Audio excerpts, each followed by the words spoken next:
right, everybody. We are live on YouTube. And if you're wondering why I look so weird, I mean, apparently Streamlabs has changed some things because the way I normally would stream Streamlabs it doesn't exist. So anybody out there who knows how I can fix this in any way in the YouTube sphere, please let me know. And also let me know if the audio is working.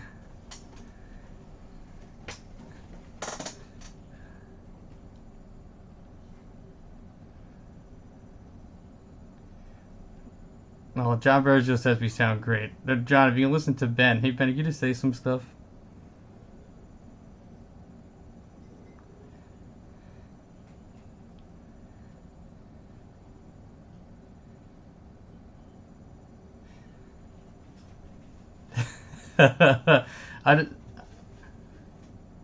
Yeah, we can't hear Ben. What the fuck? Oh my god. This is the worst. They can't hear you, apparently. They can only hear me. They can't. I mean...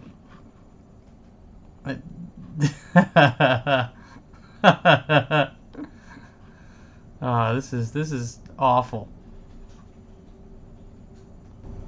No good. Now I'm gonna sit here and try to also figure this out. Because I would be like, well, let me figure it out, and Ben, you can keep talking, but no one can hear you, so... Sign language,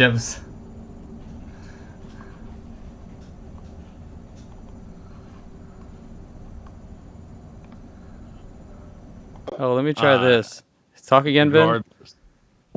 I'm saying it's an audio medium. It's no good. Like, it's fine to record it.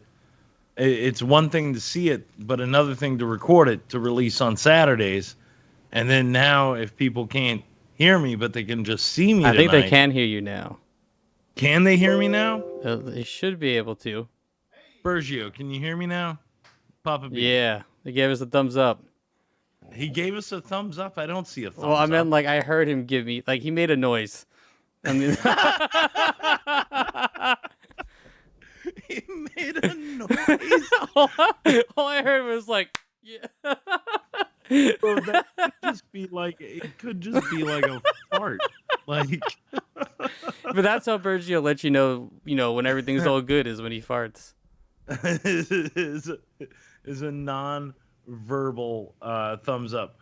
Bergio says he could hear him, so we're all good. That's great. Thank you, so, Papa Bergio. Yeah, and if you're watching our YouTube stream, it's to me this is just hilarious because it's just our Skype window that I had to just plaster up on our normal YouTube page. Yeah, normally we're much more professional and way better prepared than this. You know what I mean? Yeah, it's one of those days. Just one of those days.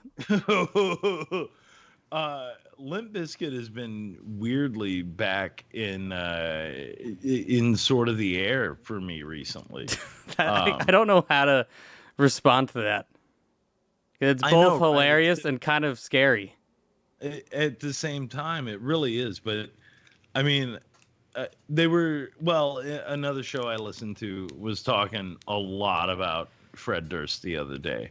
And the chocolate starfish and the hot dog flavored water. And I'm not going to go into their bit at all, but they really figured out, what do you think the hot dog flavored water is? Hot dog flavored water? Yeah.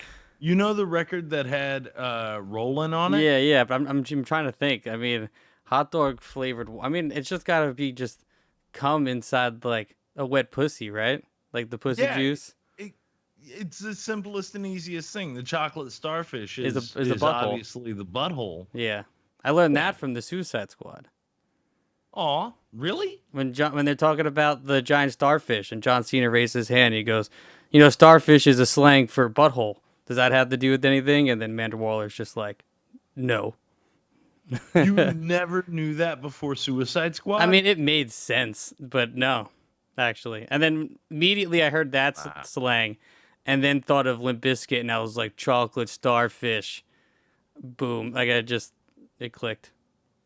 Bro, in Citizen Toxie, they talk about filling, Noxie is talking about filling the lady's chocolate starfish with his chunky dick snot at one point. I don't remember that line, but it's when what is it? Oh fuck. It's Sarah, not Claire. So she's deaf instead of blind. Yeah. Well, do you see there's Sarah, No, it's Claire in Amortville who is deaf because Sarah is blind, but Sarah and the whole big thing there is it's now Toxie, and she says to him, "Don't you want to film my chocolate starfish with your chunky dick snot?" And he's like, "No, what is that?" Because he's in Mortville, not Tromaville. Toxie's very confused by what the fuck's going on. I mean, speaking of Toxie, do you see any of these new Toxie images for the Legendary movie? Yeah, I did. Yeah, I did. Wow. All I can say is wow. And you saw this 2 years ago at a sneak preview. And you haven't been able to say a word about it. I know. I can finally talk about things. It's great. Dude, like, I got to tell you, for the Batman fan that you are, for the fact that you have not in 2 years spoken a word about how much fucking Frodo looks like goddamn the Penguin. Well, here's the thing, man. I can't say anything because, for one, I'm in the Tromosphere. Like, if anything gets leaked and suddenly people are talking about stuff, I'm gonna be the leak. I'm like, I'm gonna be that problem. Whether it's officially you or not, Like, it's not like some random Hollywood movie I can just go talk to my buddies about. Like, it's literally will just go down a line and end up on Reddit somewhere. And that is the challenge with Troma people in general, is we are chatty Cathys. We really are. Yeah, so it's been hard. Trust me, it's been hard. Getting hounded. But bro, he looks just like DeVito's Penguin. Like it could be what is it? Like Gotham or something. Yeah. If they'd chosen to go the Tim Burton route, it looks so good. And you get a little Kevin Bacon in there. Oh my God. But the one that got me, the one that really sort of grabbed me by the boo-boo was, and this is all out of Entertainment Weekly this week, right? So it's all official. That's why I can talk about it. Well, no, yeah, of course. But I mean, that's the thing. All of this was in Entertainment Isn't that Weekly. weird? It's amazing. I'm sorry. And you know what? And like, for better or worse, whatever anybody feels about this movie, the fact that I sat in a Regal, like, giant cinema, and then saw a Toxie movie, that's what really fucking blew me. When I saw, like, the title come on screen, I was like, this is fucking real. Like, this is a real, well, we'll still see if it actually comes out, but I was like, this is a real movie coming out. It's going to be playing in Regal. I can go to my AMC, I can use my AMC pass to go see fucking Toxie. See, that's the thing. So, it's premiering this week at the Fantastic Fantastic Fest, I think it is. Fantastic Fest, yeah. And the kicker with that whole deal is that's a pretty decent sized festival. Like, it's getting big name people. I don't know that this will see like a full blown like wide release. But this is getting released. Like, that's the thing. There's no And also, way I mean, it's also coming out at a time where, with all these strikes going on, I mean, it's going to be hard, to really promote this movie or probably release it. I don't think it's going to be hard to release. See, actually, I think, and maybe I'm just hopeful, but I actually think that it's going to be easier to release because of the strikes. Oh, just because they need shit to release? They need shit to get out there. They've been holding on to this for too long. But the marketing is going to be shitty. And then, like, none of these actors or anyone can promote it. So it just got to exist and hope people go see it. Hopefully there's a, Toxenheimer that can give it a boost. Oh, my God. What? A Toxenheimer? Oh. So having seen it 2 years ago, what do you think a good sort of companion movie for For this would this, be. like Yeah. I've said this, and this is definitely not breaking any NDAs, but I literally have no idea who this movie is made for, at all. Like it's because it's a wild ride, but also like not wild ride enough. I don't. It's weird, and I'll say too that like mostly couples really liked it, which was a weird thing because it's not a romantic movie, and couples Got it. really dug it. But as a companion, I mean, Yeah, what would you pair this with? So let's put it this way. I'll put it to you in I don't even know what's in coming out. the way I see Barbenheimer or Yeah, Barbenheimer. You have a movie about a child's toy yeah, and a movie about the most devastating tool of war ever yeah. made. So if That's Toxi's more, that's the pairing. if Toxie leans into more of the popcorn movie, then yeah, I mean, it would have to be some other like, probably like Napoleon coming out. And they're So- both short, so it works. Something about one of the world's most horrible dictators. Is that what Yeah, you're saying? yeah, exactly.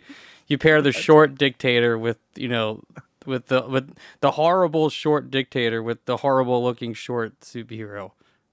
I love it. I love it. And I said it when they released that image of Peter Dinklage. I had been asking you for 2 years and you refused to tell me Yeah, again. because that's a major spoiler. Like I literally, if I would say anything of what Toxie looks like, it's immediately on Reddit. Yeah, exactly. Exactly. But the thing there is, I am so incredibly happy they didn't Ruffalo up Peter Yeah, Dinklage. I agree. You know what I mean? Hey, and if anyone complains, they said, "Oh, Toxie needs to be big." Toxie only has superhuman size and strength.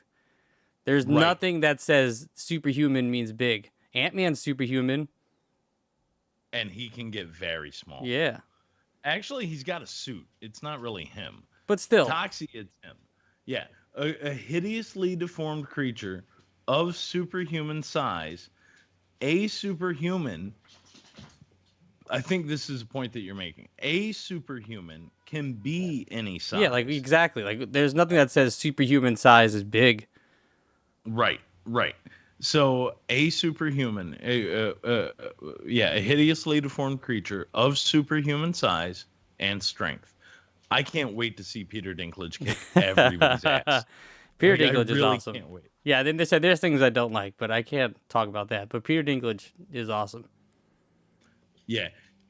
So when I saw those pictures, the one that really got to me, the one that really got to me was him holding the tutu in whatever that gimmick is, where he's got the Yeah. mask on and everything. I mean, obviously, you know where that's gonna lead to. You know, I don't think there's much spoilers there. No, I mean that's like he works at this is only shit that I've gleaned from this article. Yeah, you tell me, and I'll just nod my Yeah, head. I'll tell you.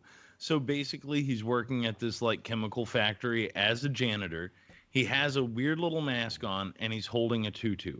All I can think in my head is that the big boss has now put him in a position wherein he must put the tutu on if he wants to maintain his employment. This is about to get to be like a horrible like he's their dancing fucking boy or whatever, and then it's just gonna get bad.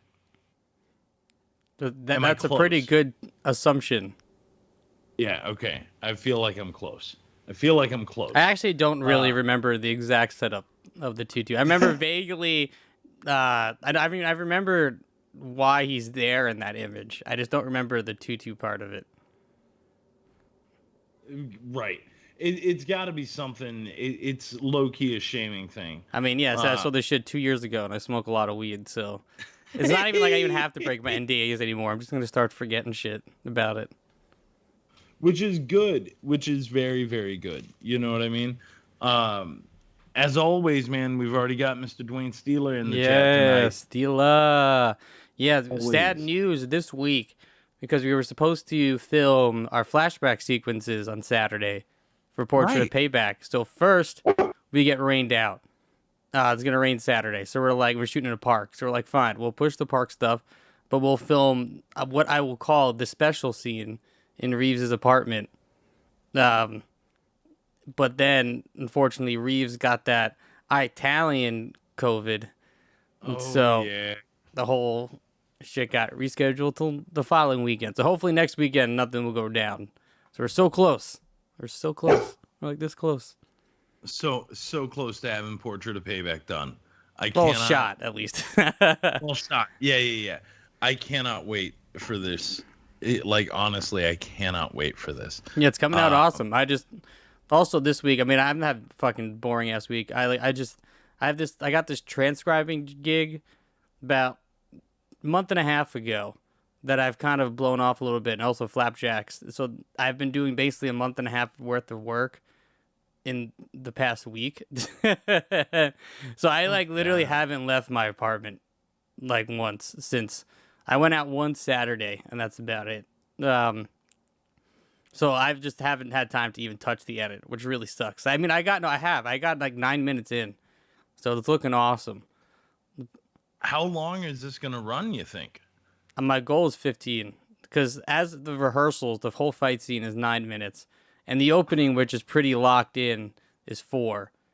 So I'm hoping that it can stay at a 15. But now with actually shooting it compared to rehearsals, some of the scenes drag on a little longer than I thought. I mean, also we threw in bits that we didn't have, like the dildo, which was never in the rehearsals.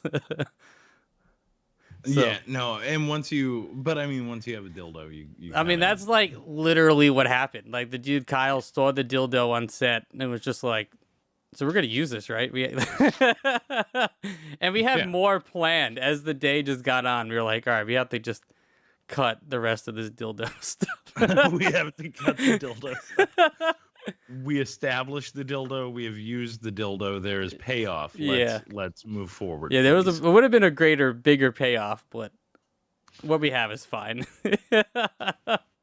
I love it. It's, you know what, man? Like, it's sort of been the same here. Actually, it's been kind of dull. There's not really been a heap ton of stuff going on. I'm following other podcast drama from one of my favorite shows, which I won't really go into because it just brings down everything. Yeah, it makes everything sad. It makes everybody sad. But there's that. What is it? I got my first check from Nashville Nightmare, so that's a party. That's always good. Hell yeah! A little extra. Being a good exit door man. Exit man. Exit man. Yeah. You. What is it? Anybody can go in, but to have get you out, said you shall not pass at all? I should get a sign that I just hold up. This is thou shalt not pass. or see if I can't charge an exit fee and then not get caught. That's how I lose my job. Or that's how you make more money. I mean, it's one or the other, Yeah. There's no what is it? Nothing ventured, nothing gained, right? Nothing ventured, nothing gained. But yeah, dude, other than that, it's been really kind of just sort of a very, very mellow, weird kind of week. Like, not a lot has gone on. That's kind of how it is. I mean, early September. I mean, because you finished off the summer, people are either getting to school, and after Labor Day, getting back to normal work life and getting ready for the fall. And yeah, October starts picking up and Halloween starts kind of kicking in a bit. But usually this kind of time of September is kind of like, work mode and kind of nothing. It's very much like sort of, it very much is. It's just straight up dull ass work ass mode, But hey, I guess that's what it is to be an adult, right? Shit. You got to grow up sometime. You can't be Toys R Us kids forever. I'm still trying to find a constant and continued escape from all of it. You know what I mean? Like, maybe one of these days I'll be able to find it. But yeah, no, growing up can suck it. So is that why Arcane is so obsessed with staying young? With staying young. And that's arguably about the best segue we can get into.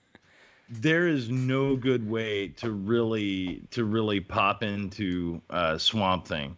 We could have talked Well, about we can talk what about, is it? in the zeitgeist of these amazing cartoons that came out in the 90s, right? We have Batman, the animated series. There's Superman, the animated The series. the original Ninja Turtles was still going Ninja strong, Turtles going strong. Then another strong. superhero. They're like, we got this. Run a hot Toxic streak. Crusader, Captain Planet, all of this stuff was coming in, was in the works. And then And someone then was like, hold it. I got the perfect idea. Swamp Thing. Ban it's out. amazing. Oh my god, this fucking show, man. Yeah, I don't know. This is it was tough. I was like 6 episodes, no problem. This has to be the toughest 6 episodes I've ever had to sit through. And the weirdest, easiest, most easily forgotten 6 episodes. Probably should as be. well. It's a difficult watch. Each story is basically the same.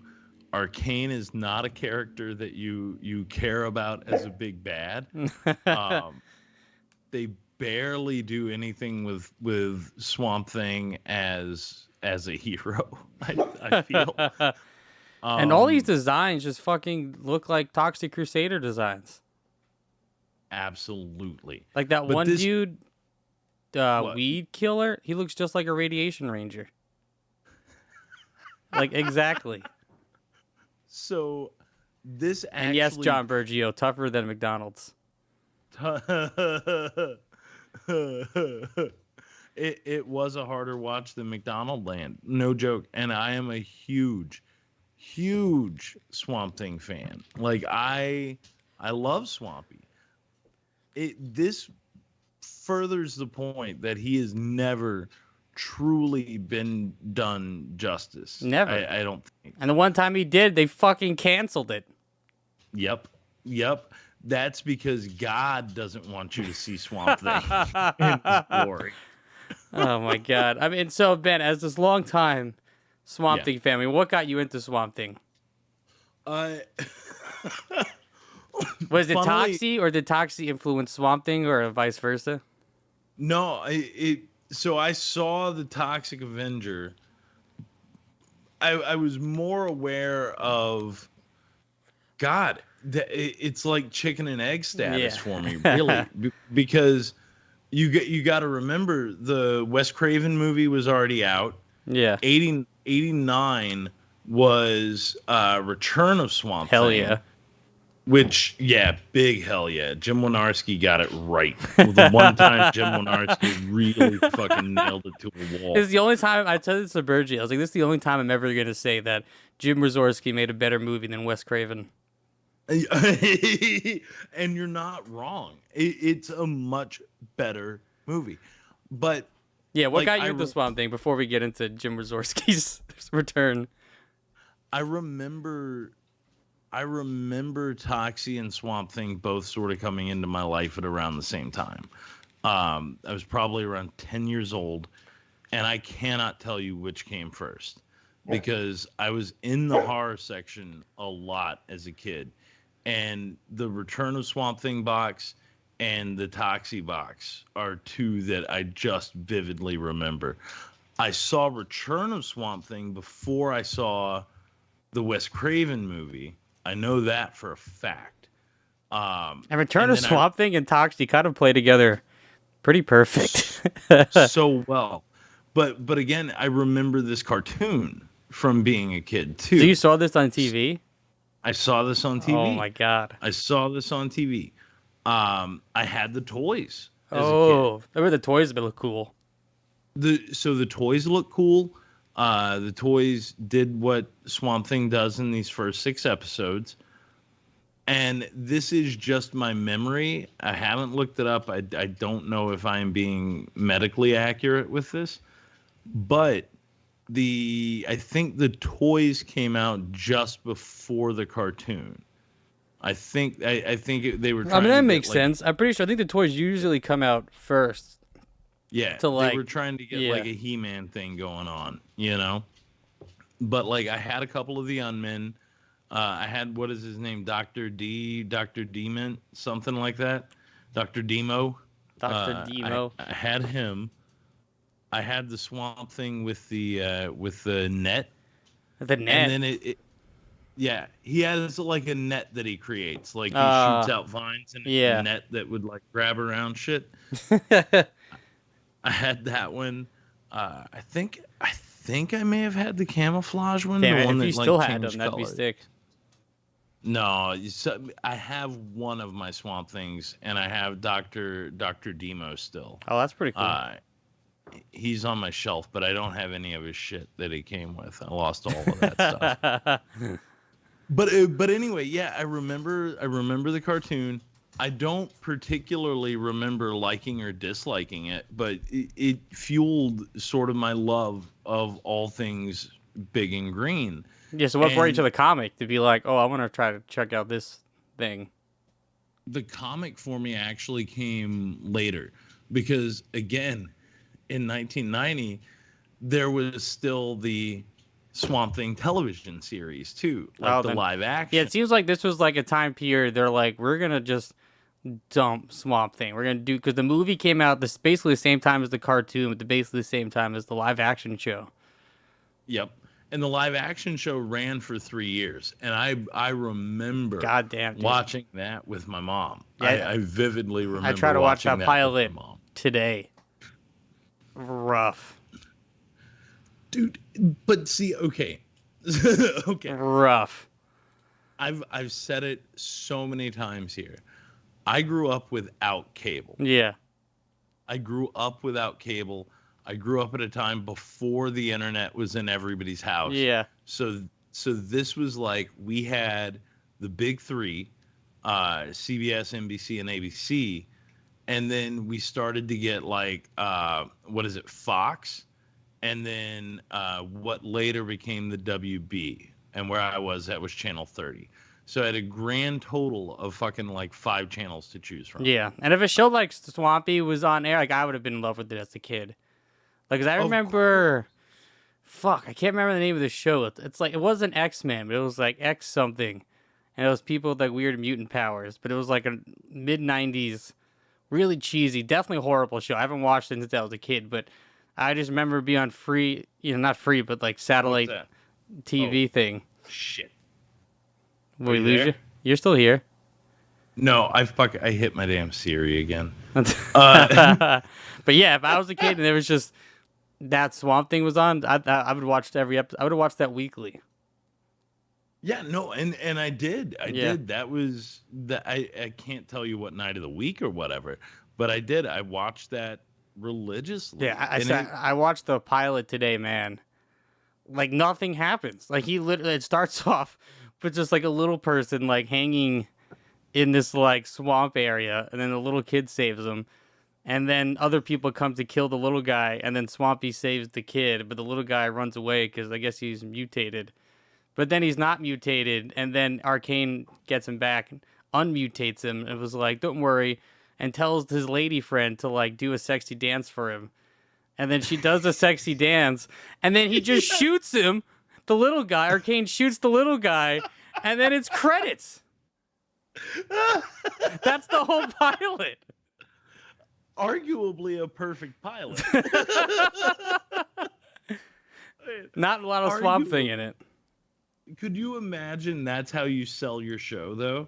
Like, that's how you're selling an audience on your show. On your big superhero show, where you're like, we're going to sell a bunch of merch and toys. Don't worry, we got it, babies. We got it. I know exactly what it's going to be. I know exactly what I'm going to do. We'll kill a little person at the end of the pilot, and the people will go crazy. People are going to love it. It's the greatest thing they've ever seen. It is. And he looks terrible, too. The Swamp Thing? Yeah. Yeah. Like, he looked. Okay. So, in the cartoon, I think what they were doing was they were banking off the success. It's impossible to talk about the cartoon without talking about Return of Swamp Thing. Yeah, and I found this out, that the same guy who plays Swampy in Return of Swamp Thing is the same Swampy on the live action show. Yeah, Dick Durock. Yeah. Dick Durock. Yep. And like okay. Woof. So in Jim Wynorski's movie, Dr. Arcane, and as he does in the comics too, right? Like Dr. Arcane's always sort of looking for this thing to live his life. Yeah, that's forever. the only consistency I've seen in any of these properties. That Arcane just wants to be young. He wants to be young. He wants to be immortal. He wants to live throughout, right? So he's also constantly working on other sort of genetic things. So he's making mutants. He's hobbling together weird creatures, all of this stuff. In Wynorski's movie, in Return, in that opening swamp crawl where the military guys are out there and you see that first sort of mutant. Yeah. That's one of the first things that actually feels fairly like the comic. Okay. Apart from like the origin story and like in a certain way. It's not as goofy. The comic is far from goofy. It's actually very serious, very heady sort of read. But he does fight these weird monsters. So, okay, cool. I'm on board. I can get on board with that. Everything else in that movie feels like... So it came out in 89. Do you know what else came out in 89? Batman? Yeah. Oh, God, James. The best Batman? Toxie 2 and Toxie 3 both came out in 89. Ah, okay. They were shot at the same time.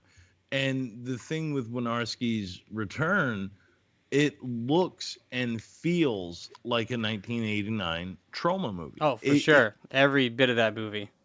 It feels so akin to Toxie 3. Especially even how, like, Toxie talks just reminds you a lot of... I mean, how Swampy talks reminds you a lot of Toxie. I can't tell you what was in the air in the 80s. I think it might have been a lot of cocaine. Yeah. Because he doesn't even use any of his I keep saying toxic, his swampy powers, because he's just toxic Avengering it up. Like, he's just chucking people, you know, breaking stuff, going raw, and just like... Raw.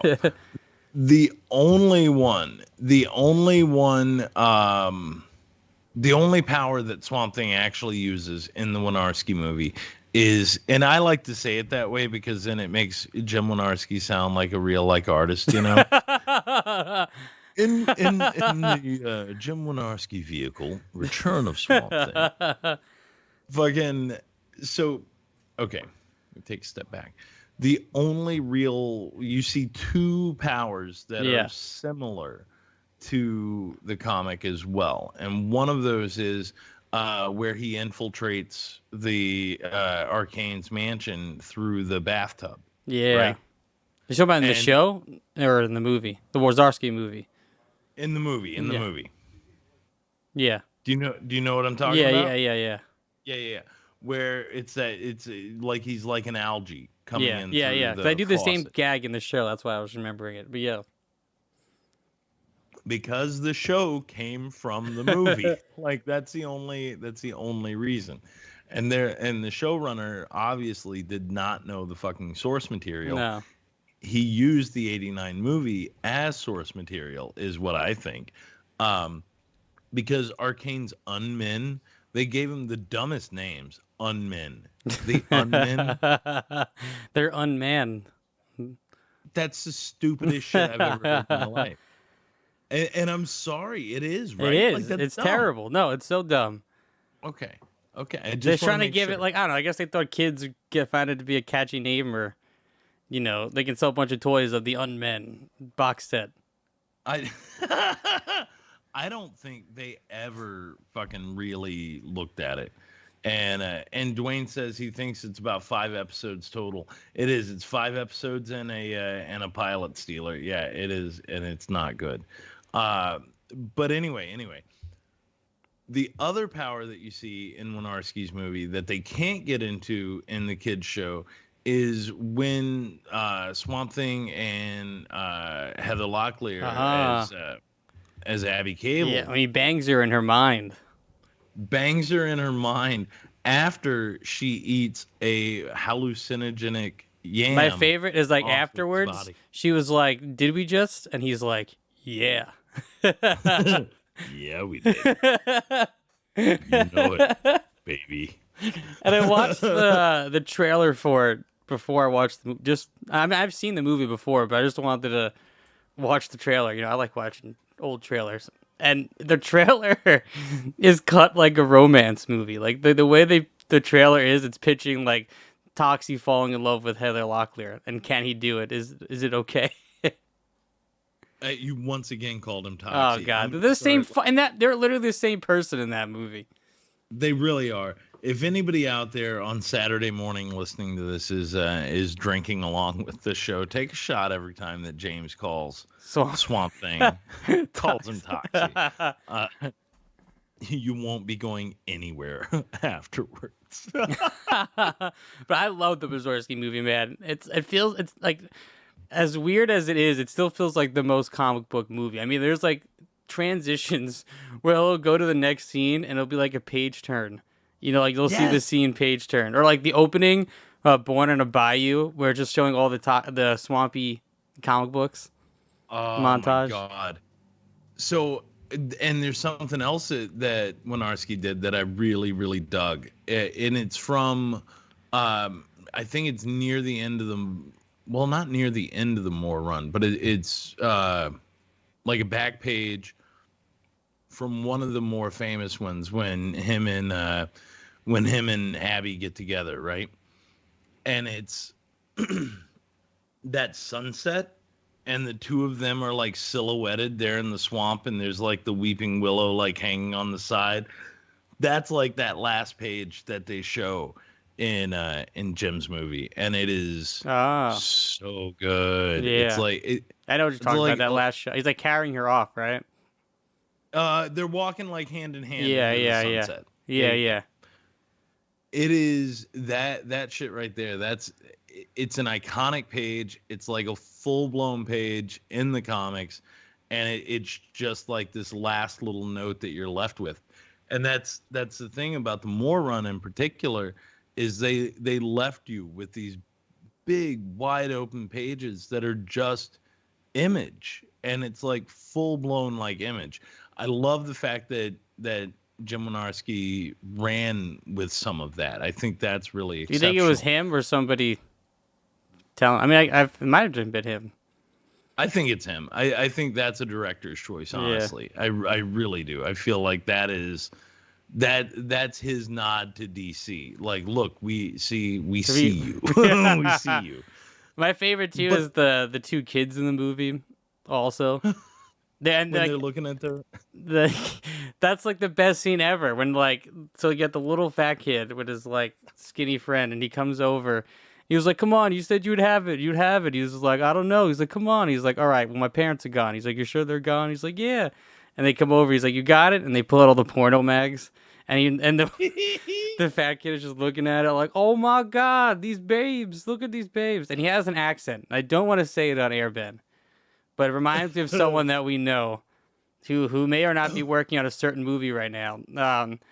So I'll tell you about it later. But it's just, I want you to go back and watch it with that in mind. But and then that's when Toxie breaks in while they're looking at, or the monster breaks in, and Swampy saves them while they're looking at porno max.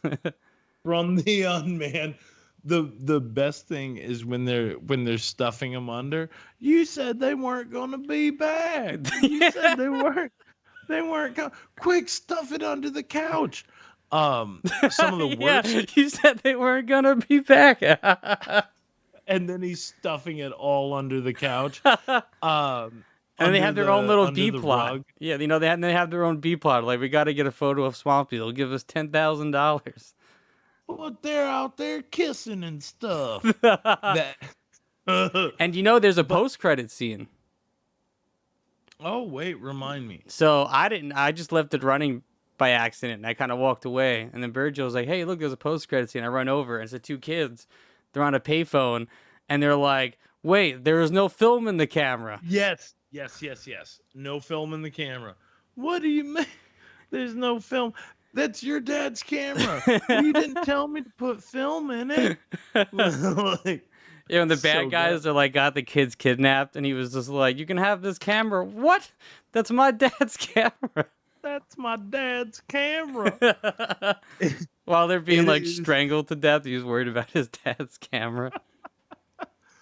But so with that movie like in mind, and now we start to look at like the cartoon series. Okay, here are so many of the parallels that I was able to draw. First off, apart from Toxie's Native American hero friend, Yeah. that shows up. See, that The also oth- confused me, because I always thought this stuff exists in like Louisiana, right? In the It swamps. does, yeah. But then sometimes the show did not feel like Louisiana ever. Sometimes we were in the. They said they're in the rainforest. I was like, when did we get to the rainforest? Dude, it is confusing. Yeah. So then you got the It- Native American guy, and I was just like, where does that come from? Well, there were Native American tribes in Louisiana too. I mean, at one point, everybody who existed in In America, America. prior to Yeah. white people showing up was a Native American. So, before it became this French Cajun sort of situation, those folks traveled from Canada. Actually, I know because I am You are- officially I'm half Cajun. Hey. Half Cajun. I know. I've been to the Fedodo. I know how it happens. Like I've never been. I've never been down to the swamps, to the Oh, bayou. bro, you should do Mardi Gras one year before you I get mean, too old. You know, me and Derek are kind of possibly might be going. At some Oh, you're point. talking about it? We talked about it like 2 months ago, but we definitely keep bringing it up possibly in February. I told him cause I'm going to Vegas in October, so I was like, we'll cross that bridge after I go to Vegas. Are you going to the Jamboree when you go to Vegas? No, that's. Or are you going outside of all that? No, I'm going to the When We're Young festival, headlined by Green Day, Blink-182, Sum 41, The Offspring, Less Than Jake. I can go on. There's like 30 bands. It's fucking crazy. It's one day. But That's gonna be insane. it's all the bands I know I'll never play again together ever because they're all getting old. So it was just like, this is my one opportunity, you know? Yeah, for sure. No. You have to do that. That's hysterical. Well, if you guys do, I got people in Louisiana. Let me know. I'll Because I've never gladly been. I ride want that to. train I love through. to party, and yeah, Mardi Gras always seemed like a fucking ride. I've been a couple of times when I was in, and there's a Mardi Gras episode too. Did you saw that, right? In the Swamp Thing. Is that when they go to the Doctor- city and he's like, "Oh no, the city sucks." Yeah, they're in New Orleans and they're chasing Dr. Demo. See, I through thought there. they were in It's- New Orleans, but then one of the buildings said Ohio in the background. Not for Mardi Gras, it ain't Ohio. Not for Mardi Gras, it ain't Ohio. But I've been to a couple of Mardi Gras, and one in particular, it was my freshman year of college, and we had all so me and my friends, it's it was Sunday, and we leave at like 2 a.m. on Monday, right? So Sunday night turned into early Monday morning. And at 2 a.m., we got like a wild hair up our ass to go to New Orleans for Fat Tuesday. Ooh. So we start the drive at like 2 a.m. We get there sometime on Monday. We party it up Monday night, basically like sleep in a car, party all day on Tuesday. And then we drive back home after they closed down Bourbon Street, and we were able to be at class on Thursday. So we missed like 3 days of classes. But That sounds awesome. it was crazy. Did you catch any beads? Threw a bunch. Threw a whole bunch. But what they do is they've got like these big parades that go through. and the people on the parades are tossing out beads to everybody. It doesn't matter, if you're getting your tits out or your dicks or your whatever you're flashing. It doesn't matter during the parade. It's everything that's after, because on the floats they'll literally just be lining. It's like seeding the pot. You know what I mean? Yeah. It's like adding the seasoning at like 10 a.m. to what's going to become this big festering like gumbo. And everything's open late too. Like goes all night. Insanity.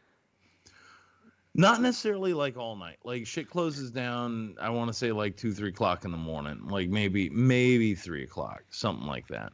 Or at least it did in '99. But like, so you start there, and then you start hitting the bars, and you start like just wandering up and down like the French Quarter. And dude, I'm telling you, it's bedlam from the time you get down there until the time that you leave. We had a dude with us. His name was Paul. Paul would go into the bars, and all these dudes would hit on him, right? Like all these dudes were hitting on Paulie. He would come out with literally like 4 drinks and then just hand them to us. And then he would go back into the bar where all these dudes are hitting on him, buying him more drinks, and then he would come back out with like another round. Paulie was getting us booze all night long. It was insane. And then it just really sort of devolves, man. Like it's that sounds awesome. It's a good time. Well, hopefully me and Derek will go. Again, bro, hit me up. I will gladly go to a Mardi Gras with you guys. But every time I try to hang out with Derek, you make us film stuff.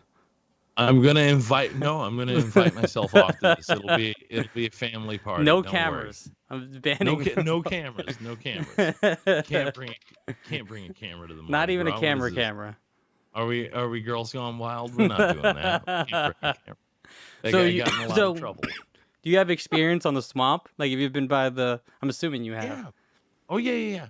My uncle was actually he was a fisherman, and we would hit up like the little swamps. He would set out like traps and stuff to catch like catfish and shit like that. And we would hit up any of those like little sort of like muddy sort of dwellers. Like he had his. You guys got gators, right, in those swamps, or crocodiles? I've never really had like a good alligator experience. Mm-hmm. Not crocodiles. Crocodiles are at like the Nile. Yeah. These are straight up gators. Yeah. I've never really had like a big alligator experience though. I mean, and my grandma lived in a small little town in Louisiana too, and never had any big reptile stuff out there. No snakes. Nothing. Yeah.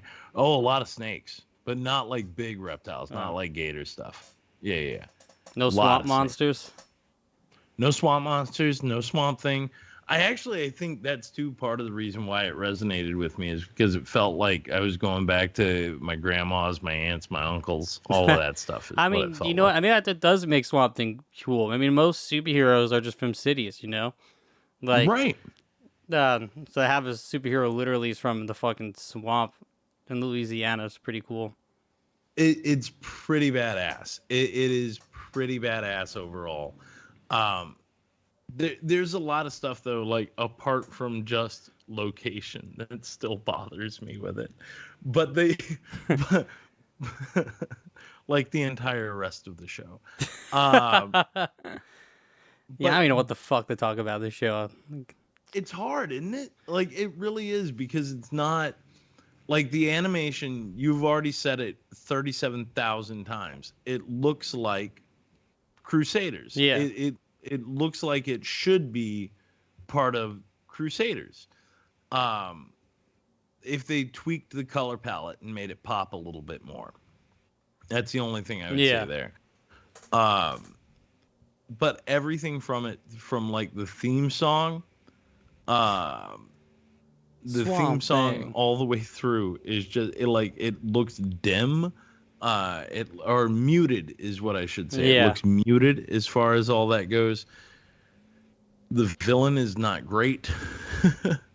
The unmen are not great. The unmen. The Unmin. But here are the lines that I Well, was trying to drop. Sorry. well, I'll tell you the moment I checked out. I forgot. I think it was like the second or third episode, really.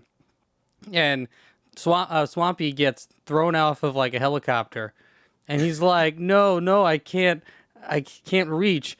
This motherfucker's been stretching his arms the past 2 episodes. He can't just stretch his arm out while he's falling to grab onto the helicopter."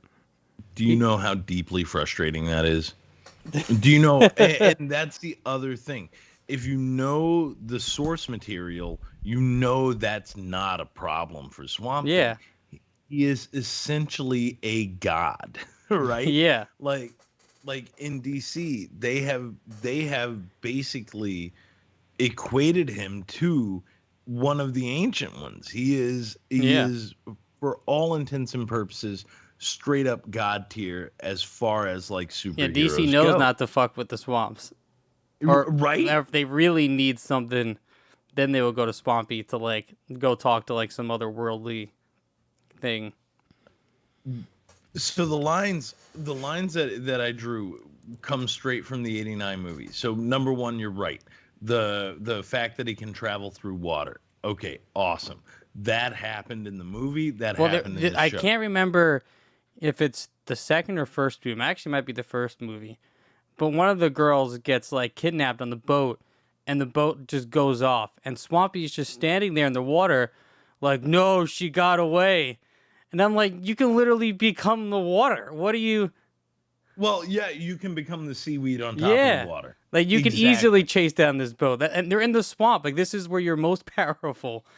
You can sink into the muck. You can literally become a husk, sink into the muck, travel underneath the swamp itself, pop up on the other side in a separate part of the marsh, and like become a giant fist and just smash them if you want. Pull some vines, grab the fucking boat. Just fucking Bro. watch them go away. He just watched them leave. I think that may have been the first one. Maybe. I think that's the first one. But so the Unmen are sort of the second one because literally a lot of the Unmen look like the mutants that Arcane is making in the movie. Yeah. Right? They look almost the spitting image, like the one that comes in on those 2 kids. The other one, and maybe this is a stretch, but it goes back to those 2 kids. One of them was black, one of them was white. Yeah, that's true. Guess what? The 2 kids that are hanging out with Swampy outside of the Native American, one's black, one's white. Yeah, but those kids The aren't white- as funny.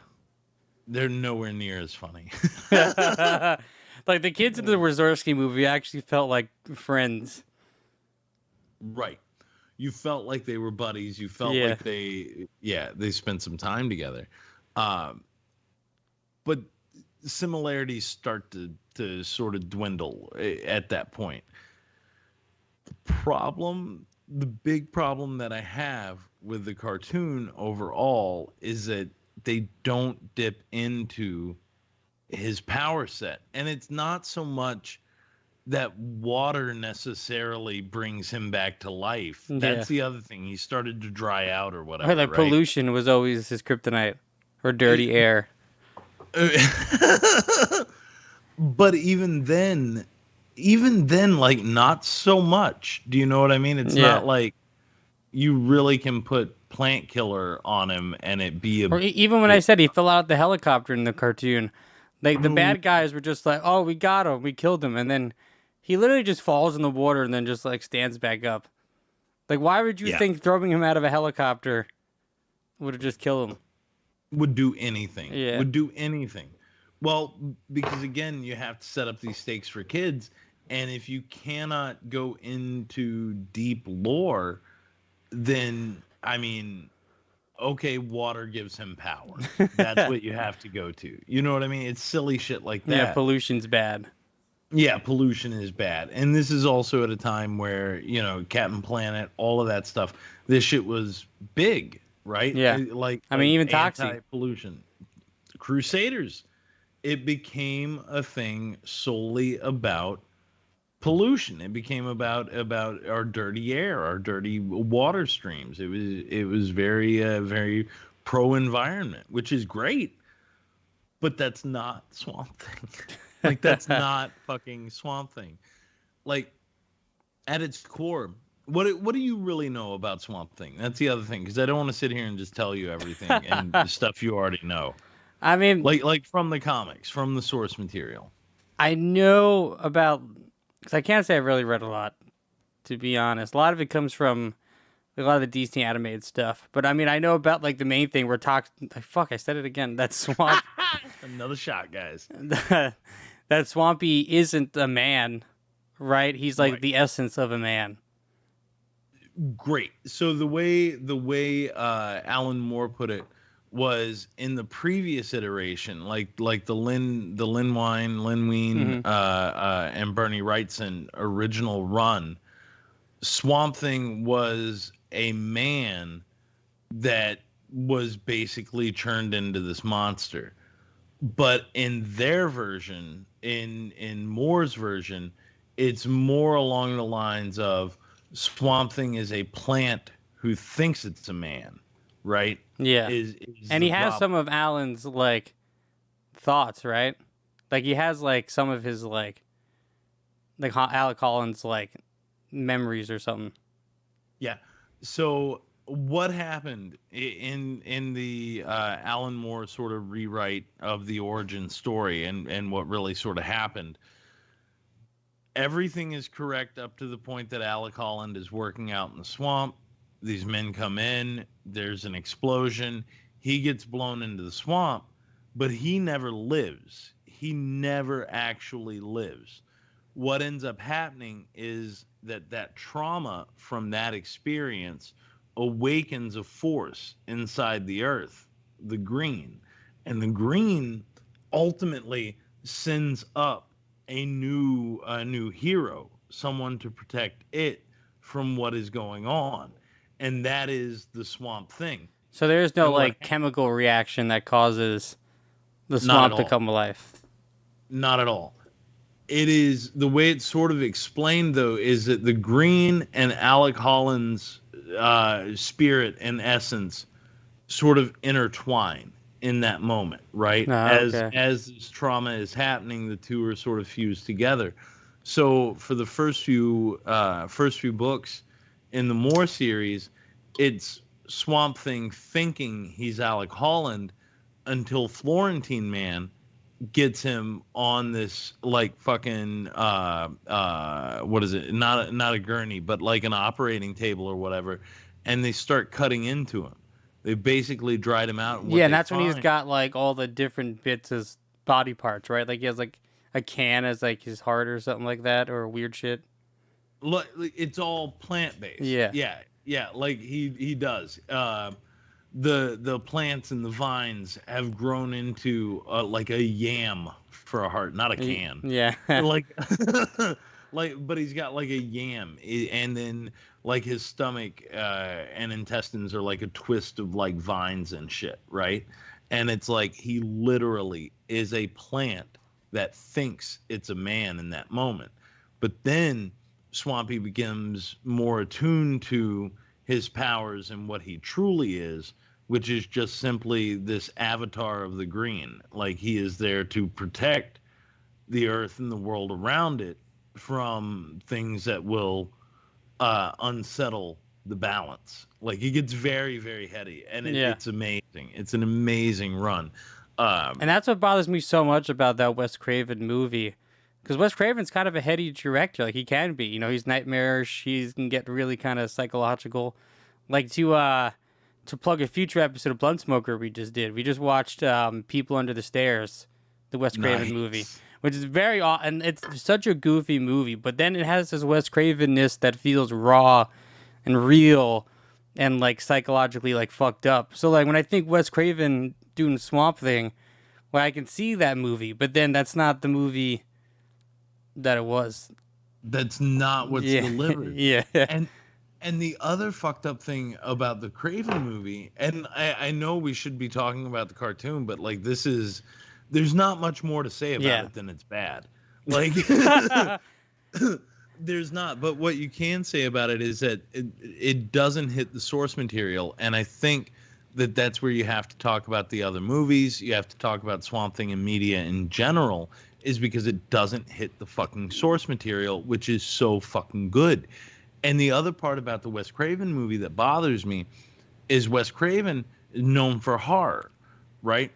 The original run, Lynn and Bernie's run of Swamp Thing, was set up as a horror comic. Yeah. Right? So each one, it's these suspenseful tales. And it's supposed to be this, like, he fights a fucking werewolf in one, like he's fighting off zombies. Yeah. He's all of this stuff. And then Wes Craven, he fights off this rich guy's military. Right? And there's always Arcane looming. There's still always the big bad that's looming. Yeah. But it's in these other sort of side stories, right? It's in these other side stories that you would think that Wes Craven, master of horror, could have drawn yeah, at least. Exactly. Right? Like anything. Something yeah. That. And I can't remember. I don't think in '82 Alan Moore had taken over yet, but and I'm not going to look it up. I don't think he had. Well, I do know what I've read online is that Swampy actually killed Wes Craven's career pretty much until he made Nightmare on Elm Street. Oh, I believe that. I believe that. I was reading. He said he literally was living at a friend's house. He burned through all his savings, and his career was over. And then he made Nightmare, and then the rest is history. Dude, it's crazy how one thing can just destroy Right. you. Yeah. You know what I mean? Yeah. And this thing it might have been his first big break too. Was Swampy, if I remember. He was probably kicking around in indies. Yeah. Actually, you know what? This is great. Yeah. What's great about it? You got quiet. Moore's run was 1984 through like 87. So that's before the movie. No, after. Oh, it was after the movie. 80. Actually, it says 83. Yeah. 83. So here's the kicker, though, bro. Wes Craven's movie came out in 82. So he's going off of the original Len and Bernie run, and that's still the movie that he made. And it's not a horror movie. It's not a superhero movie. It's none of that. It's literally none of that. Oh, we got Babs here in the chat. It says big hugs to all. Big hugs to you, Babs. Always. Big hugs to Babette Bombshell. You want to know something? What's up? Out of anybody that I know, I guarantee you Babette Bombshell either has an Alan Moore story or a Wes Craven story. Ooh. I got $5 on either one. So Babette, you're in the chat. Please give us your either Alan Moore or Wes Craven story. Also, another fun fact that I learned about the Wes Craven movie was that so they had this guy Ray Weiss, right? He plays Alec Collin. Apparently, so they have their stunt double Swampy, the stunt guy, the big Swampy guy. They filmed all the big scenes with him, and they were going to have Ray Weiss film a lot of the walking scenes. But at a certain point, someone pointed out, I don't think it was Wes Craven, that Ray Weiss is a lot smaller than the stunt guy. So then they reshot, or they basically shot every scene twice with Ray Weiss in the costume, plus with the stunt guy in the costume, just so they can like have both options when they edited. And then they end up using none of the Ray Weiss costume. So that actor basically was just there in the swampy costume in the heat for no reason. That's hysterical. Yeah, it's also the first one is not a good movie. Yeah. I didn't even Adrienne finish it, dude. I couldn't Barbeau finish it, actually. I stopped watching. I had like 10 more minutes left, and I had to go do something, and then I never went back and finished it. Well, then you missed the only scene that's worth it in the whole movie. Well, I mean, I got to the part where the dude Bruno starts transforming, and he becomes a little person. No, I'm talking about there's a thing with Adrienne Barbeau near the end. You should watch. Was that her in the lake? I saw that part. Okay, yeah, good. And I did learn, that so that wasn't in the original release at all. So that wasn't supposed to be in the U.S. release. It was only made for the European audiences. I guess they had a more of appreciation for boobs, so they made it for the European audiences. And then at a certain point, on accident, when the movie was released on home video, they released it with the UK version that had boobies. And then, like, it became like a whole thing where they had to, like, recall the tapes. Really? And then, Because it is PG. yeah, It is exactly. PG. So, oh, look, Bad Bet loves the new Swamp Thing that got canceled. Now, that's what we have to talk about, man. Yeah. Because that show, I also watched that pilot today, literally right before we got on. It's so good. It's, like, amazing. And it's such a shame that, like, money is what canceled it, really. Money is what canceled it. What is it? It was the film credits from Yeah, it was wherever the they tax were credits shooting. in North Carolina. Yeah. And actually, Bergio, when they did their Cook Island tour, actually met crew or people who worked on it. And they basically corroborated that story of, like, yeah, we show up to work one day and they told us all to leave. Because, like, what happened was they literally pulled the plug, like, fast. It was like, oh, we lost the tax credit. Done. The sets were still left there. The crew shut up and they were told to just go. And that's why it ends on 9 episodes, not 10. Because it's literally Right. cut short. Actually, I think it was even supposed to go closer to like 13. Oh, probably, yeah. Yeah, it was supposed to go a little bit longer. But that is the closest so far that we've seen like Swamp Thing to the comics. Like they're married into not only like more sort of psychedelic-y kind of aspects of it, but they play into that like horror police procedural that is exceptional. Because the opening is great. Like I said, it's like these dudes in a boat. I mean, you know they're doing something fishy. No pun intended. They're doing something sketchy, and you don't really know what it is. But then the vines, you see vines kind of start popping up everywhere. And then one dude gets pulled in the water. It's like a little bit of a Jaws situation where he's getting pulled under, kind of comes back up or whatever. And then the thing is, the vines start taking over their boat, and there are 2 guys in the boat. And you think it's going to be the other guy that something's going to happen to. And then the vines come straight up from under the boat and stab the other dude straight through him. And he, like, becomes, like, a dead tree man as the vines, like, take over his body and shit. And that's just the opening. It's amazing. And then there's, like, the disease that these vines, I guess, are causing. It is so good. Yeah, and Babs is saying the series was supposed to launch the DC Dark Branch. No joke. Like, it could have, should have. And the only hope that I think Swampy has left, the only hope, is the straight up full blown horror movie version that is slotted for DC. Yeah, I mean, James Gunn seems like he knows Swampy needs some justice. Because, I mean, he literally put him in the first slate of stuff. Like, these are my first slate of DC movies, and he threw in Swamp Thing. Because, dude, if he does it right, like, this is, and I feel like he will, my hope, and it's hope against hope, and I've preached to you about this run, but there is a full-blown, and it's half-assed Justice League Dark before Justice League Dark was a thing, right? So it's Swamp Thing, Constantine, Deadman? Etrigan, Etrigan. Deadman. Yeah. Okay?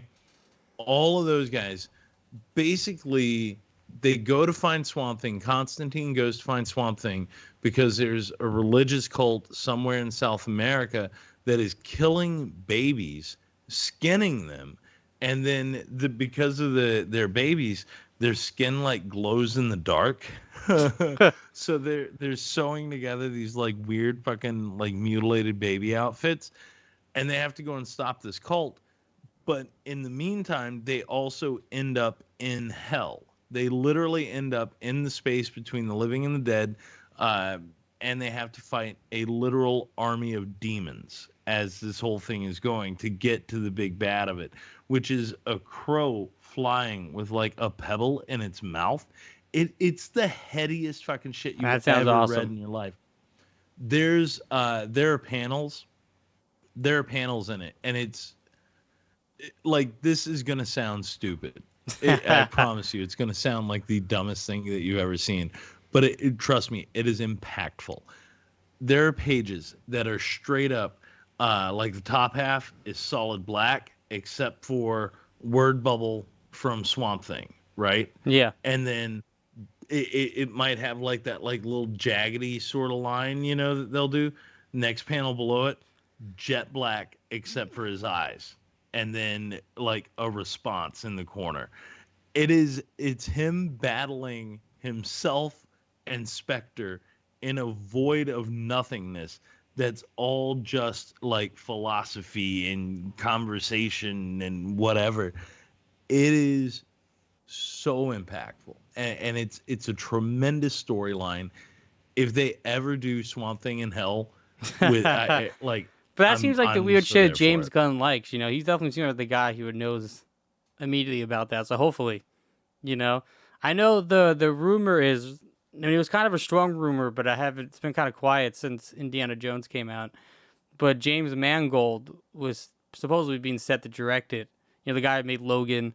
He made Yep. Logan. He did the Ford versus Ferrari, and most recently Indiana Jones and the Dial of Destiny. And this is pre-Indiana Jones, and since it's come out, I haven't heard his name talked about in a while. Also because strikes, so I don't think anything's even going on actually at the moment. But I don't know, I do like James Mangold, and he's kind of like a gritty, kind of grounded director, so that could be cool. That would be amazing. I love my Swamp Things like dirty and dingy. You know what I Yeah. mean? I love them covered with a little bit of that muck from the swamp. Like seriously, it's how the character should be. I also like so I've gone on to read like a bunch of the New 52 stuff where you start to get introduced to like the Red instead, which is Yeah, they introduced that in the most recent Titans season. yeah, right. So and they even touch on it with his daughter Tefe in Harley Quinn too. Oh. They touch on the Red. She talks about going into that in one of the more recent episodes with Poison Ivy. Oh, when they go to the and all future? that. Huh? When they go to the future with their daughter? No, what no, you're talking no. about? Tefe is Swamp Thing's daughter. Oh, right. Yeah, they show that because she works in the Legion of Doom. She With, works. She's one of the up and comers Yeah, for Poison Ivy. because She's because one of her Swampy's banging Freeze's ex-wife, who then got her the job. Which also, okay, I'm just gonna say it too. The next time we talk animated Swamp Thing, it's like I can do without this cartoon. I'll be honest, I can do without it. But the next time we really sit down and talk animated Swamp Thing, I want to talk about like the Justice League Dark movie, the what is it, Apocalypse War? I think. Yeah, I he shows forget back which one up he's in. Might be Apocalypse War. He's in a couple. He's in a couple. I gotta But remember. it's in Apocalypse War where they're fighting Darkseid, and basically Swamp Thing refuses the call at the beginning, and then he just comes in and kicks everybody's ass. He just starts crushing, and it's amazing. Like he becomes the size of a fucking building. Yeah, I He remember. swoops Yeah, in. yeah. He's got the wings from the New 52 stuff. All right, because he can and, fly like, now, right? Yeah, always been able to. Yeah. Yes and no. He's always been able to. Ben, come on. I don't know. Swampy flying seems weird to me. That's where I feel like we're jumping the shark a bit. It does, but then it also sort of makes sense in the grander scope Alright. of things. You know what I mean? It does, because if you are an infinite sort of being that has the potential to manifest whatever you can off of yourself, if you can grow to the size of a building, who's to say you can't grow some aerodynamic branch wings? True. Seriously, I'm not. Yeah, I'm not even fucking. you're around. right. Like, how could you not? So can Swampy actually heal people like he does in the movie and in the show? Yeah. So there's a little bit of that, and he has to use it kind of sparingly, but the better stories, as opposed to like full blown like bringing people or animals back to life, it's more about. So I'm trying to remember. There's an awesome story where there are two guys, that find these yams. Okay. Uh, Babs hates cardio in the chat. And we both Sorry. paused to read the comment at the same time. I get distracted sometimes. We both just froze for a minute. What? So there's this beautiful story where there are these two guys who basically come into one of Swamp Thing's hallucinogenic yams, because in the comic he has a friend. He's this redheaded old hippie guy, and basically Swamp Thing will occasionally talk with him, use him to get information, this sort of stuff. And as a thank you, he will leave him these yams.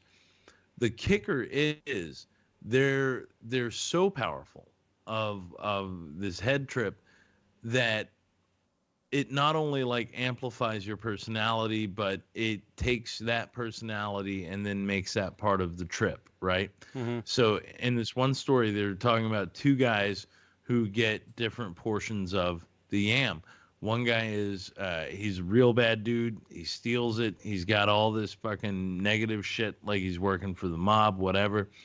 He has a trip wherein there are monsters continually coming after him, right? Like the whole world is coming in.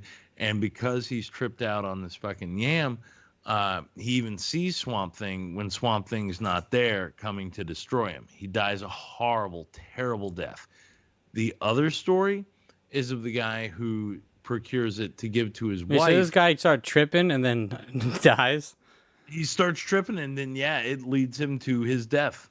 Like, he's tripped out the entire time, and then Is he bad? I forget exactly how he dies. Huh? Was he a bad guy? Yeah, he was a bad guy. He was absolutely a bad guy. He was involved in all sorts of no good shit. The other story, though, is a guy who gets it for his wife, who's dying of cancer. And so he feeds her part of the root. And it's like they always say, whenever you're dying, particularly of like terminal illness that goes on for a very long time, everybody gets like one last really good day. All right. That's what they say. You get one last really good day. Mm-hmm. So this guy wanted to give that to his wife. He feeds her part of the yam. She tells him to take a part of it. The next thing you know, they're outside, they're in flowers, they're in nature, they're like together, the stars are out, everything is popping, everything is beautiful. The flowers are growing all around them, and it's just this really sort of magnificent moment between the two. And the guy, that morning he wakes up and his wife has passed away beside him, but she got that last good day, and it's all because of this. And those are the stories in Swamp Thing that they don't further the overall plot. There's no big bad. Swamp Thing barely shows up as like a shadow over the evil guy, right? Like in just a panel. But those are the stories that Swamp Thing tells that are fascinating. And you can't get that in like a kid's cartoon. You could get it in the TV series. You absolutely could, and it would be exceptionally done. But it's he's so much more than just like, I don't want you to have acid rain. Don't be polluting the swamp. Yeah, guys, stay out of my swamp. So much more than that. And the fact too that he's like why I like him not being a person, when it's this Swamp Thing in this cartoon where it's like that just becomes this whole plot, which is like, oh, I'm gonna try to be human again, and it's like none of this other stuff really matters. He's just there to save people, but he doesn't. He has a totally different goal than it is when he's like already a swamp monster, like living in the green and doing all that stuff. And that's the other part, right? Like, if they were ever to make another Swamp Thing animated series, it would have to be for adults. It would have to be. And if they really tapped into like sort of the philosophy behind it, if they really tapped into the notion of what Swamp Thing can do, becoming one again with the world around you, Um, there's a lot there, and there's a lot to really like think about, and more dipped into a lot of like magical thinking with this stuff, which is also like super cool and adds like a whole other layer to what's going on. There are other runs though, James. Like, Yeah. so are you are you familiar with the idea that Alec Holland is just one of the triggers for the green? And there have been multiple over the course of time. So there have been multiple Swamp Things throughout the ages, right? Like Doctor Who? Yes. Swamp Thing is very much like a Doctor Who. Very, very much. There's a book, and I want to say it might be like it may be like a three comic book long like little mini arc that they did to sort of explain Swamp Thing over time and to really introduce like the what is it, the council that exists inside the green. Oh, there's right? councils. Like a swampy council? Bro, it's like a bunch of ancient trees that he has to go and talk to that all have faces that have existed before. And they basically tell him he is just the most recent in this line, in this lineage of. So where of does the avatars. you mentioned him earlier, but at the end of the Swamp Thing TV series, we get that other like tree swamp man. You said his name earlier. I don't remember what it was. Oh, Florentine Man. Yeah, where does he tie into it? I mean, Jason Woodrue. Yeah. He's straight up from the comics. Straight up from the comics. but Yeah. is he a part of the green, or like how does, or is he just mutated? So yeah, basically he's more of a mutant, and in the comics, I'm trying to remember, he's next to Arcane. He's one of Swamp Thing's like oldest sort of rivals, right? But I think he kind of shoots himself up with something from Swampy to give him Okay. a level of power, is if I remember correctly. I could have that wrong. But what I was getting to is this though. So Swamp Thing goes to this council. They tell him that he's one in this like lineage. There's literally a Swamp Thing comic that is set in Germany at the height of like the Nazi regime, and it's a Jewish Swamp Thing that has come out and who is basically like the old Jewish golems, right? That's what they look at him as. The Jewish Oh. people are like, we've brought them the wood monster Yeah, to life. Swampy, Shabbat Shalom. Right? And so he was a Swamp Thing during that era, right? But it adds a little lore, a little mystic to the whole thing. And then they go back. Oh yeah, I'm down There's- for a Jewish Swampy. Bro, it's amazing to see Swamp Thing fight Nazis. I'll just say Hell that. yeah. I'll see if I can't find exactly like which issue it is for you, but it's pretty crazy. So it's But not they take- always the same swamp then, either. No, not at all. No, the green touches everything. The green touches everything. Yeah. Hey. Yeah. And he's not always called Swamp Thing. No.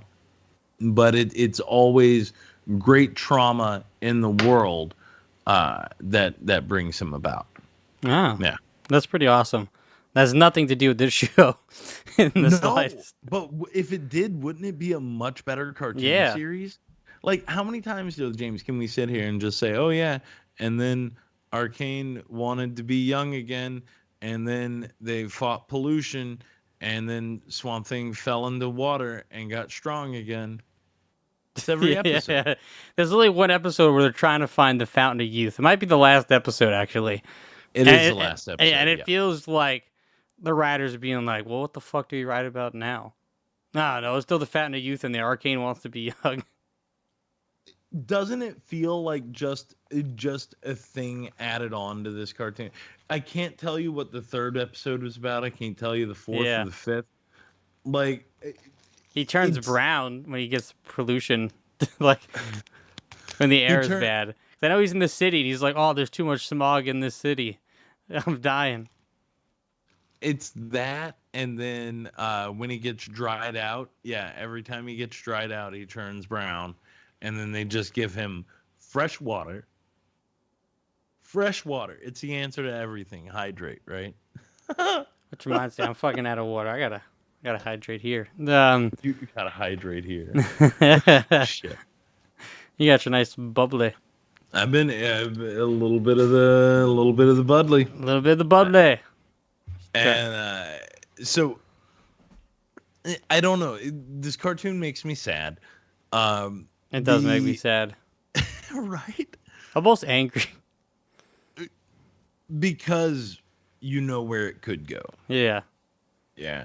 The other part with it that I find sort of I guess even more frustrating with that episode about the Fountain of Youth is that they find the guy who's guarding it. Now, here's a level of sadness that I loved in it, is that if he leaves it and doesn't drink from it, he becomes the age that he actually is. And at one point, you learn that's over 1,000 years old. So he would die instantly.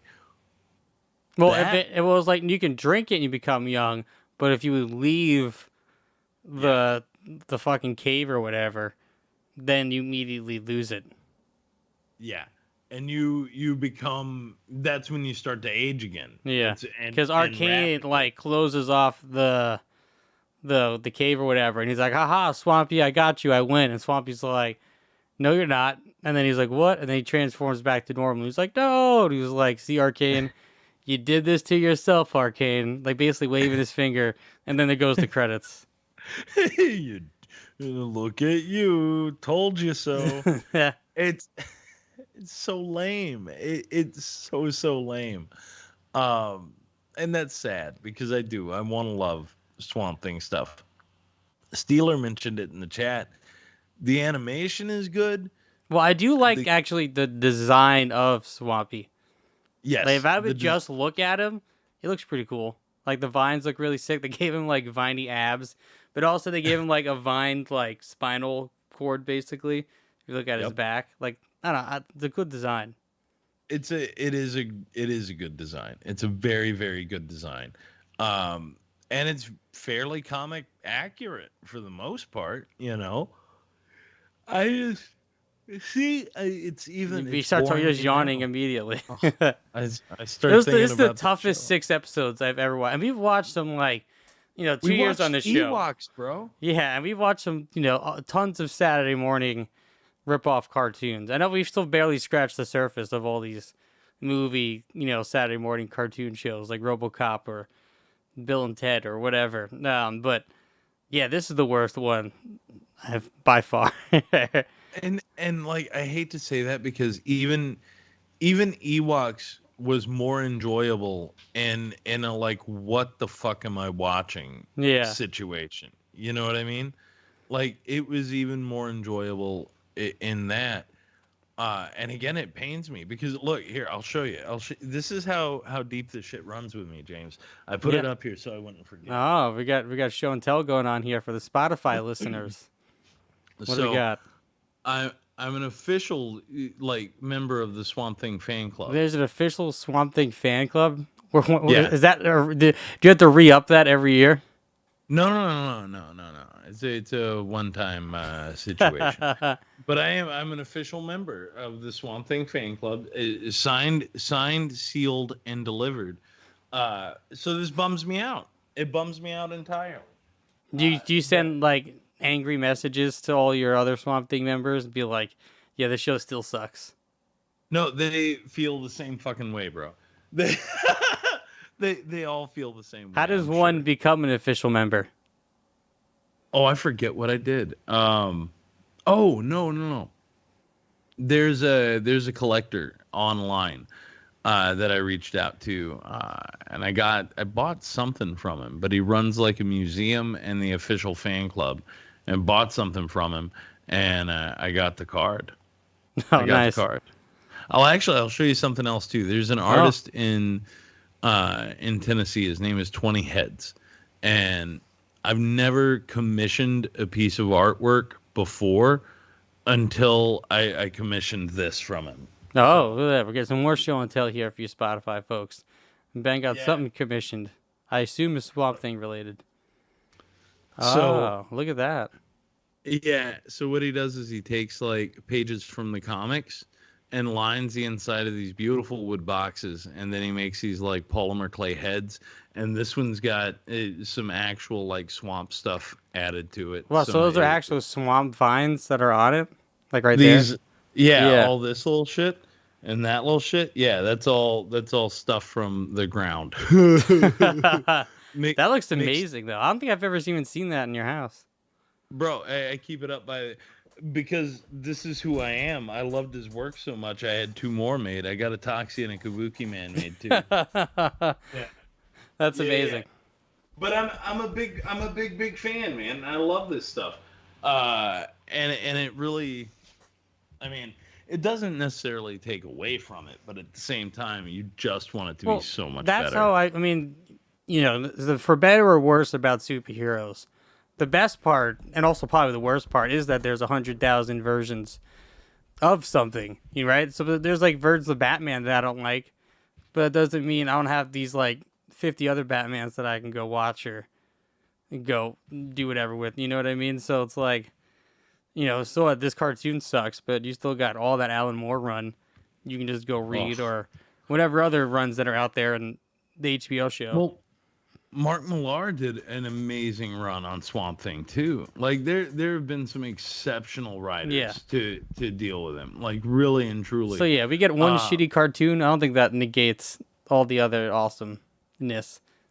It doesn't, but it's that one thing you get to bitch about. I mean, there's still a lot of others. I mean, the live action show also sucks. Not the '90s one. The so 90s I mean, there's some hurting going on there for sure. It does make me like tonight. I'm probably gonna put it on the DC one that came out. What that was like. But when I was something crazy though, so it's not streaming anywhere.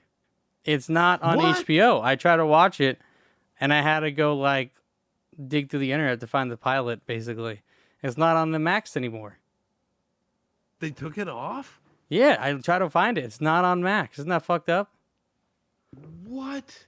I'm surprised you don't own. They do that? I'm surprised you don't own the DVD set. I haven't bought the DVDs. No, because it was on streaming.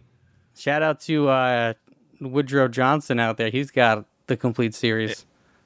He's got the new series. Yeah, I saw it at his house last time I was there.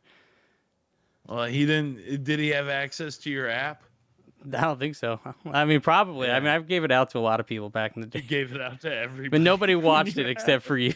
I loved it.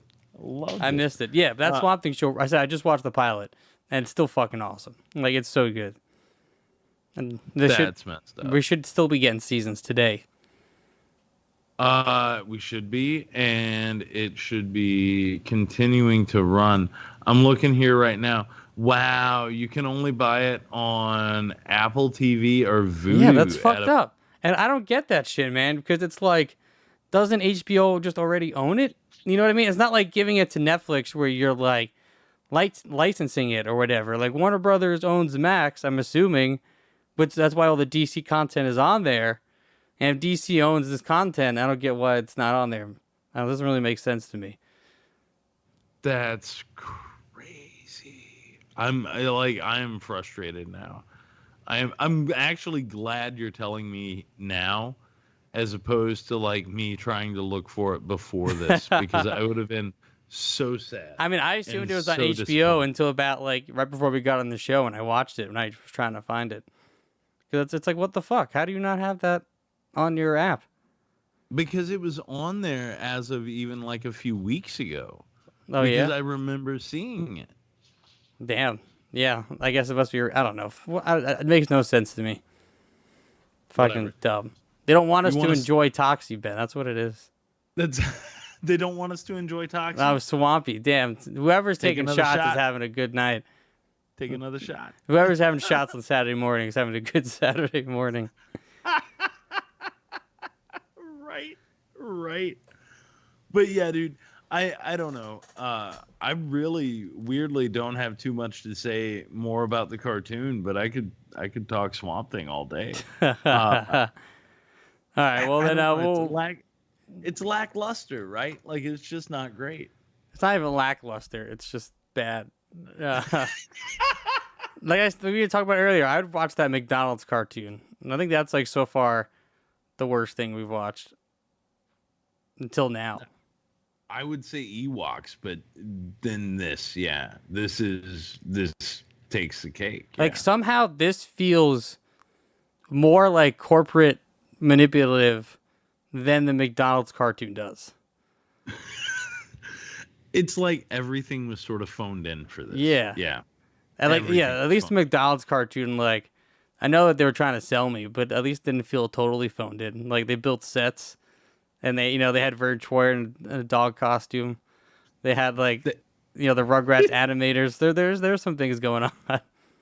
Yeah, right. And then this just feels like puked out after that Winarski movie to try and capitalize on this resurgence, because that's 7 years after the first movie. Yeah, it's wow, fuck. It's actually holy shit. Return of Swamp Thing is basically like the notion of like a Spider-Man reboot. Oh yeah. If you think about it, really, yeah, Wes Craven kind of killed it with the first one, right? Like crushed what you thought the series could be. Jim Wynorski said, no, I know what comic books should look like, and then let me reboot it. We'll call it The Return. And it's, they did use scenes from the original movie, though. And it's the same Arcane, too, actually. Yep. Same actor. It's I just love this, like, kind of time period where it's like, Batman comes out and they're like, holy shit, we can make so much money. So they're like, let's make Return to Swamp Thing and release that. Yeah, I don't know. Heather Hotlier. That's what it should I mean, be. yeah. Hey. Hey now. Heather Locklear, though, is tremendous in that, though. Yeah, see, we agree with you, Reeves. Reeves says here it's the pinnacle of Swamp Thing and Jim Wynorski's career. And I love that you can't say his name at all. Jim Wazowski? Mike Wazowski. Wynorski. Jim Wynorski. Yeah. I like how you tell me this now, an hour and 40 minutes into the show. Do you know how many times I have said it hoping you would catch on? We learned last episode that I don't say names right. I just can't do it. It's fine. It's fine. Next thing you know, you're going to be calling him Wisniewski. It'll be okay. Mike Wazowski.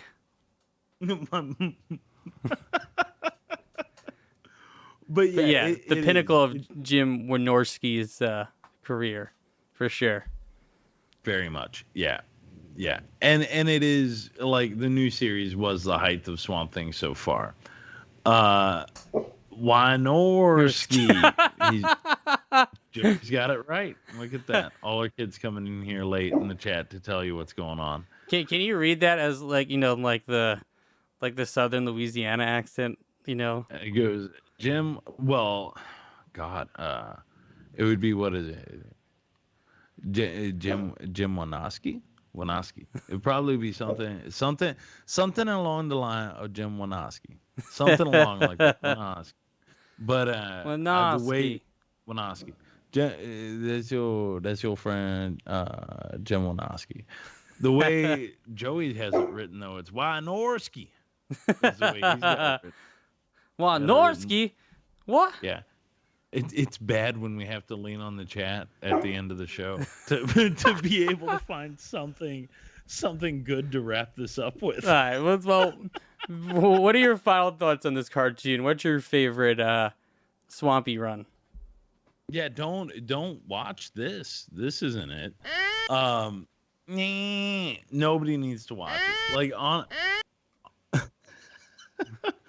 honest to God, and I say that as a guy who loves Swamp Thing. Watch the Jim Wynorski movie. Watch that. Watch Wynorski. Jim Wynorski. If you can find it, I guess now watch the the 2019 show. Watch that. And then wait for whatever James Gunn and DC's putting out pretty soon, because that's going to be baller. And if it sucks, I'm going to cry. But don't watch the cartoon. You never watched this cartoon. Yeah, I mean, I'm also giving it the whole.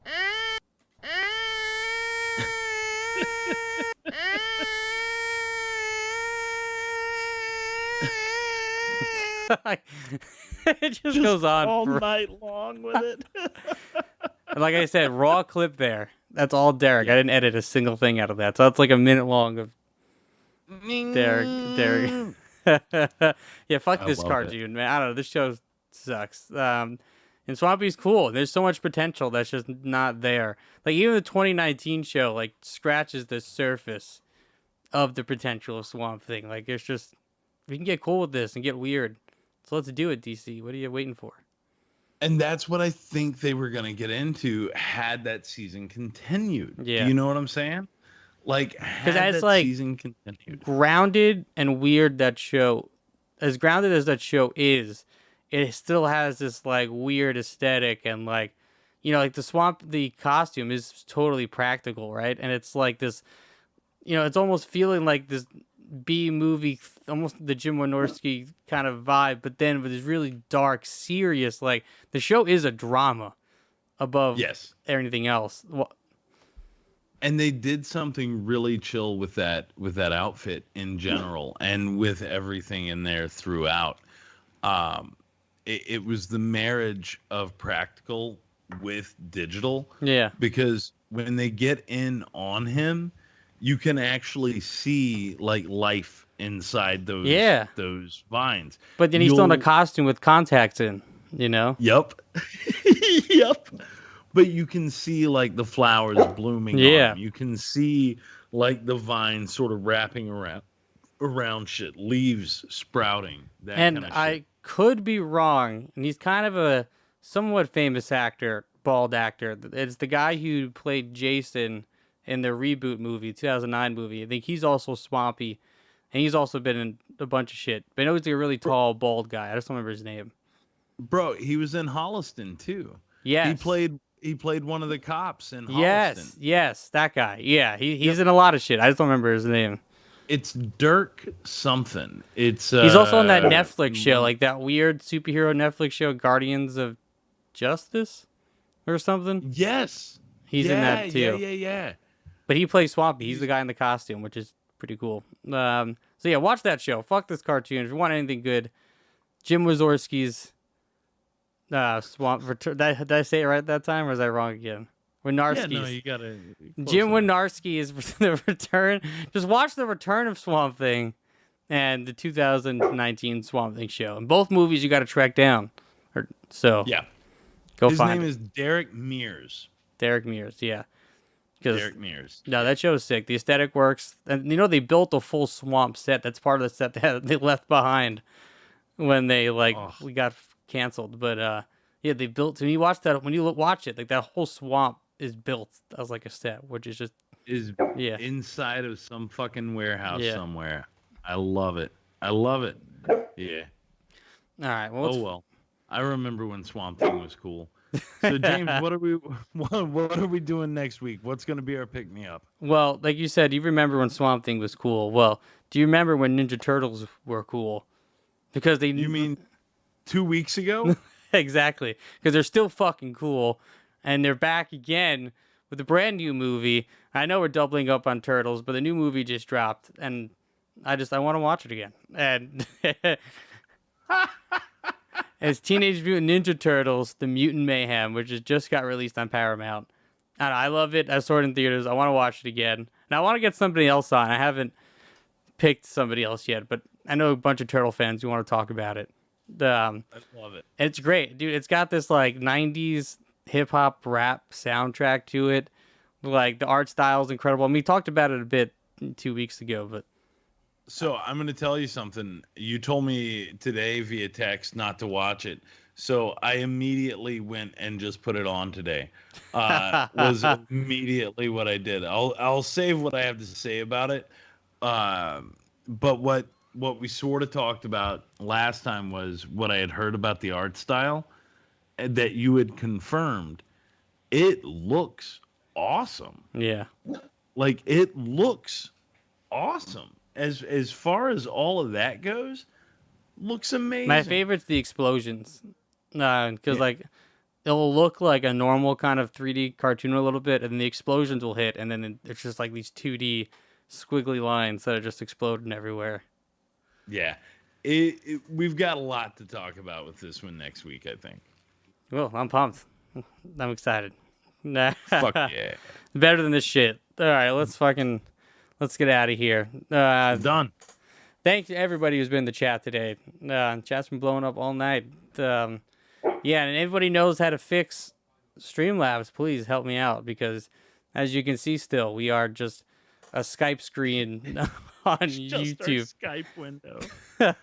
Because Oh my my normal NDI source has been removed from Streamlabs. So if anyone out there knows how to fix this, please let us know. Otherwise, I don't know, Ben, we may have to stream on something else in the future. Oh, fuck. That'll be no good. That'll be absolutely no good, James. We can't do that. We picked a pony. We have to stay with it. Well, we'll see what happens next week. All right. I'll play this intro. Peace out. Dude. You guys, this is all Kyle's mom's fault. Shut up, Cartman. Kyle's mom is the one that started that damn club, and all because she's a big, fat, stupid bitch. Don't say